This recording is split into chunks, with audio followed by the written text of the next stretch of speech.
Після початку повномасштабного вторгнення Марічка Глитень опинилася у США, хоча її переїзд не був пов'язаний із війною. Ще до цього вона виграла престижну стипендію на навчання в американському коледжі, а згодом почала працювати у сфері комунікації та маркетингу. Саме робота у Вашингтоні відкрила для неї новий напрямок діяльності – адвокацію інтересів України в Конгресі США. Сьогодні вона співпрацює з провідними українськими організаціями в Америці та допомагає просувати рішення на підтримку нашої держави. Коли я перший раз зайшла в Конгрес, я подивилася, що ми робимо для цього клієнта. Я зрозуміла, як йде комунікація між конгресменами та замовниками, як потрібно правильно поводитися, як правильно писати. Загалом просто все вивчила. Потім почала задавати питання, а чому таке ніхто не робить для України? Або чи є хтось, хто робить це для України, хто займається адвокацією України? Знайшла декілька великих нон-профітів. Разом for Ukraine, з яким я, власне, зараз і працюю. American Coalition for Ukraine – це коаліція всіх великих організацій в Америці, які є, які долучаються до адвокації також. І почала разом з ними брати участь в щорічних подіях. Подія називається Ukraine Action Summit, де ми безпосередньо адвокуємо за Україну, ходимо в Конгрес, зустрічаємося з конгресменами. І воно мене затягло. Одним із головних напрямків роботи українських активістів у США є протидія російській пропаганді.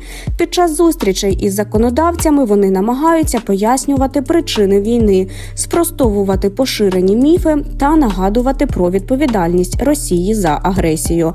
Окрему увагу приділяють темам викрадених українських дітей, корупційним маніпуляціям Кремля та необхідності подальшої підтримки України. І нам дуже головне зараз показувати дійсно, що в цій війні є лише чорне і біле. Росія напала на Україну. Це не було нічим спровоковано. Це не може бути нічим виправдано.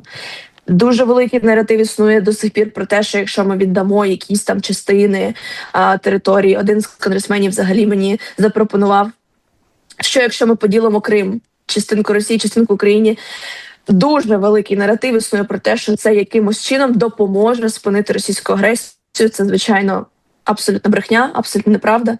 Ми знаємо, що росіянам не можна довіряти. І ось цей меседж про те, що росіянам не можна довіряти, з низкою різних аргументів завжди є ключовим, тому що ми бачимо, що жодна угода, жодний ceasefire, припинення вогню, нічого ніколи не працювало з ними. Ось. І, звичайно, намагаємося давати наратив про корупцію. Це також російська пропаганда дуже любить використовувати. Ще один важливий напрямок роботи української діаспори – підтримка військовополонених. Активісти організовують символічні акції, які привертають увагу американського суспільства до трагедії українців у російському полоні. Для цього використовують нестандартні формати та художні інсталяції, які змушують людей зупинитися і замислитися.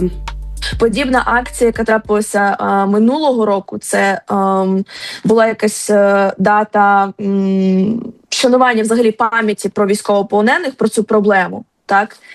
І ми у нас не дуже був час на нову клітку чи щось таке, але мої друзі придумали таку ідею. Вони поставили стілець, обмотали його колючим дротом і поклали туди просто форму військового. І ми поставили табличку з підписом, що це там не забувайте про цей день, про ті тортури, які українські військові проходять, коли і як взагалі до них ставляться в російському полоні. І це була silent action, тобто тиха акція. Люди проходили, люди звертали увагу, люди здригалися просто навіть від того, наскільки цей стілець пустий, говорив сам за себе. Для поширення правди про Україну активісти використовують найрізноманітніші формати – від виставок і забігів до концертів та масштабних турів країною. Одним із найуспішніших став тур українських ветеранів у складі культурного десанту, під час якого команда відвідала 16 штатів США. Його особливістю стала не лише інформаційна кампанія, а й подяка американцям за підтримку України. це був такий фізичний жест. Ці музичні концерти від українських ветеранів, вони були дійсно особливими, і це був той унікальний випадок, коли задіялися абсолютно всі аудиторії. Тобто виступи проводилися від буквально виступів на вулиці, просто неба, до там міських рад, конгресменів, церков, якихось ком'юніті-центрів. Тобто буквально намагалися задіяти всі аудиторії, подякувати всім, від людей, які просто роблять якісь донати, просто підтримують, просто спілкуються зі своїми сусідами про Україну, до людей, які приймають рішення, до військових, до Національної гвардії. Так? Тобто всі, хто так чи інакше тримають цю країну, рухають Америку вперед і намагаються допомогти Україні також. Тобто це був той унікальний випадок. Попри в тому постійні кампанії та складну політичну ситуацію у США, Марічка продовжує свою діяльність. Каже, найбільшу мотивацію їй дають українські військові, з якими вона регулярно спілкується.